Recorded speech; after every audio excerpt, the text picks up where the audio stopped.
When you hear the words emotional maturity, what comes to mind? Maybe you picture someone who never gets angry, never cries, never gets frustrated. But emotional maturity isn't about pretending you don't have emotions. It's about learning how to handle them in healthier ways. Today, we're exploring what emotional maturity really looks like. How do we respond instead of react? How do we own our emotions instead of blaming everyone else? What roles do boundaries, forgiveness, healthy conflict, and self awareness play in becoming healthier versions of ourselves? If you've ever wanted stronger relationships, healthier communication, and greater emotional peace, this conversation is for you.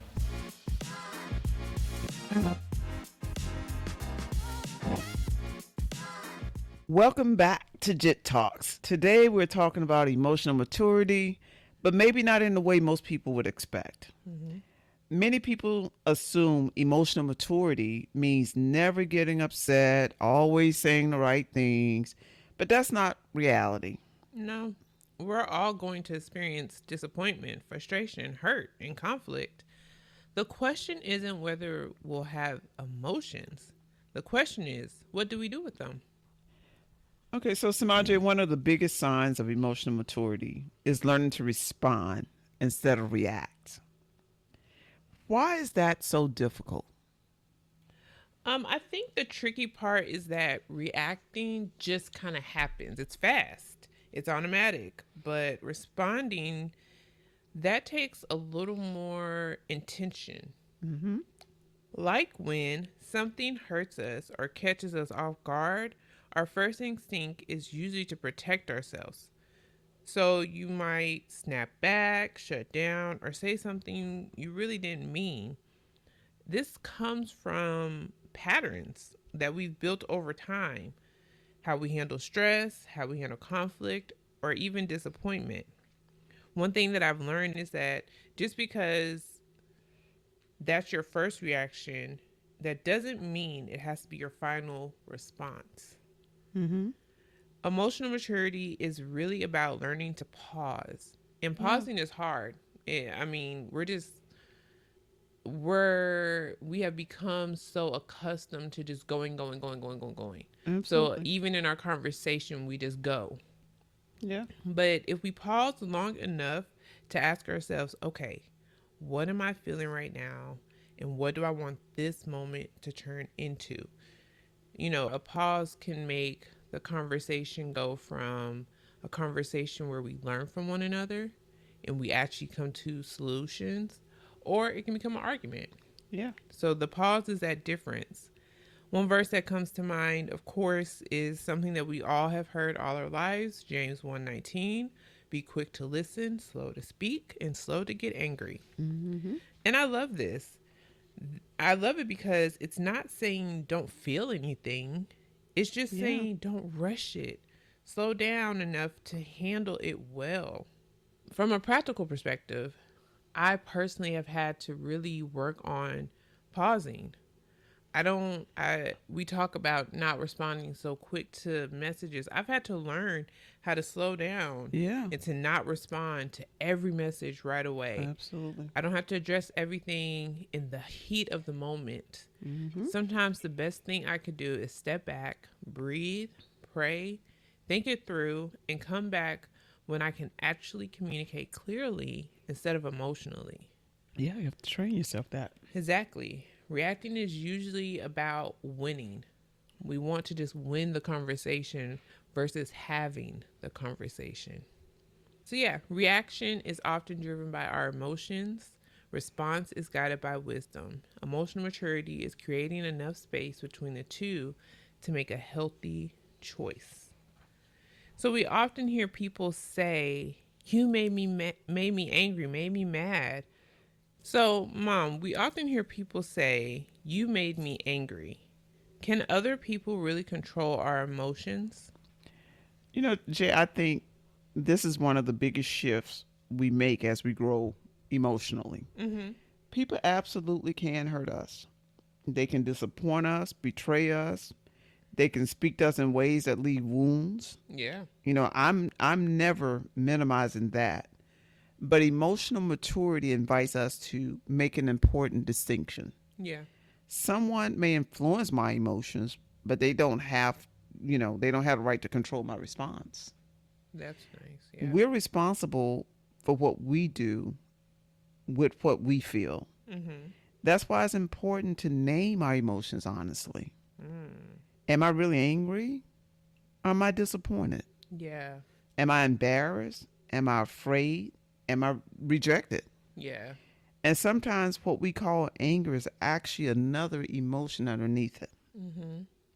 And I remember going through therapy with JJ, and that was one of the things that we worked diligently on was naming that emotion. I Mm. always thought, okay, I'm angry, but it was most of the time, honestly, it was fear Oh. instead of anger. Yeah. And then, there was time where I thought I was angry, but I wasn't angry. I was maybe rejected or embarrassed or afraid. Yeah. So naming that feeling is it helps you with your response. You're right. And the more honestly we identify what we're feeling, the better we can respond. I've seen this through my leadership. The healthiest leaders aren't the ones who never get frustrated. They are the ones who don't allow their emotions to make their decisions. Yeah. We can get frustrated, but when you get frustrated and that emotion make that decisions for you, then that's where you cross that line. Mhm. Those leaders, they pause, they ask questions, they seek understanding before reacting. And I think that's exactly what scripture teaches us. Our emotions are real, They are. they're important, but they were never meant to become our compass. Yeah. Wisdom is. Mm. And so, Samaje, many people think emotionally mature people avoid conflict altogether. Is that actually true? I don't think that's true at all, honestly. In fact, I think emotionally mature people understand that healthy conflict is a normal part of healthy relationships. Yeah, I think, to go back a little bit as far as like naming your emotions, I think that's why pausing is so important because it allows you time to understand your own feelings yeah, and be able to then speak from the place, from the feelings, from that place of what you actually feel. Because if I exactly. feel rejected, I can easily say, this hurt my feelings because Yeah, I it feel like made you're me feel like rejecting you me. rejected me Yeah. versus just reacting to Yeah, it's it. just like, I'm just mad with you. I'm angry. Yeah. So, whether it's in marriage, friendship, families, workplace, leadership, conflict is bound to happen. There's no place, no space, no relationship, no communities that you can avoid conflict. Yeah, The question is whether is the question isn't how or the question isn't whether we'll experience conflict, it's how we'll choose to navigate it. absolutely. One scripture that comes to mind is Ephesians 4:15, which encourages us to speak the truth in love. Mm-hmm. And that's the goal. Emotional maturity isn't about saying whatever just comes to mind, nor is it about staying silent just to keep the peace. Yeah, It's about communicating honestly, respectfully, and with a desire to strengthen the relationship instead of trying to win the argument. exactly. When you're having difficult conversations, you should ask, am I trying to understand or am I just trying to be understood? Exactly. Am I speaking from a place of hurt or from a place of wisdom? What is the end goal? Yeah, Is it to solve this, to get a solution, or is it just to say, I told you I was right?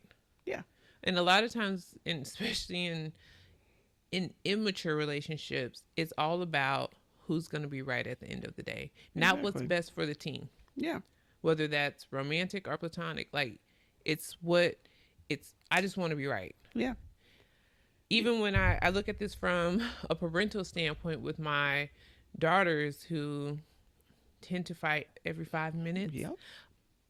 which I heard is pretty normal for sisters. But I find them just trying to prove their point, just Yeah. trying to say, I didn't start it, or she was wrong, or I'm right. And you lose the most important part of how can we fix this? Mm-hmm. And most of the time they're arguing over nothing. But And most people with children, and this actually explained the term emotional maturity. mm-hmm. Even you guys, you as a teenager, when parents are talking to children, and anybody with teenagers can relate to this, while you're talking to them, in their head, they're formulating their answer Yes. before they understand what you've even said. They And that's already not have an answer. teenagers. That starts at 4, maybe Yeah, even younger. but it should stop at a certain point. It should. And that's why I expect emotional immaturity at that point. Yeah. But as adults, we should have emotional maturity. And we should. Emotionally mature people should not be afraid to have hard conversations. They should be intentional about them. Exactly. And we should listen. We should respect one another. We should be responsible and take accountability for our parts in whatever the conversation is about or the healthy conflict. And then we have to be willing to extend grace. I think that's the biggest part is we all know that we're human. And we all know that we can't get it perfect every time. Absolutely. We should have some space in us to be able to say, you weren't going to always get it right. The same way you would want that given to you. Exactly. So, Mom, speaking of grace, how do forgiveness and self-awareness help us grow emotionally? Okay, I actually think forgiveness and self-awareness are two of the greatest gifts we can give ourselves. Self-gifts. I love giving myself a gift. So Self-love, self-love, but self-awareness and forgiveness are two of the greatest gifts you can ever give yourself. Mm-hmm. But before we talk about forgiveness, I think we need to define self-awareness. Many people think self-awareness simply means knowing your strengths and your weaknesses. Mm-hmm. I think it's much deeper than that. I think self-awareness is the willingness to honestly understand not only what we're thinking and feeling, but what other people are experiencing because of us. Ooh. Yeah, that goes a little deep. I'm going to get to it. Years ago, during my corporate career, I had one courageous employee ask me a question that changed the way I led forever. Mm-hmm. And that question became, what are people experiencing because of me? Mm. And I have an article in Brains magazine for July that actually tells this whole story. But she asked me a whole different question, but it came down to what are people experiencing because of me? Yes. And it humbled me Mm-hmm. because I realized something. My intentions were good. I wanted to encourage people. I wanted to build healthy teams. But emotional maturity isn't only about our intentions. Yeah. It's also about our impact. That's why self-awareness requires humility. It requires us to become curious instead of defensive and to ask those questions. You need to understand when something makes you angry, I think you need to have enough humility to stop before you react, and maybe re-ask them the question of, help me understand what you just said. Mm-hmm. And to ask, help me, and that's basically asking them, help me understand your experience. Yeah. Exactly. Not because we're trying to be perfect, but because we're committed to growing. Right. So you ask them to help you understand, their experience. Then forgiveness enters the picture. Forgiveness doesn't erase what happened. It doesn't erase or excuse hurt. It doesn't remove accountability. Forgiveness frees us from carrying the weight of bitterness. Mm. Bitterness is a heavy weight to carry, Oh yeah. and you're usually carrying it by yourself. Myself. Yeah. Mm-hmm. And I've learned that self-awareness asks, what is mine to own?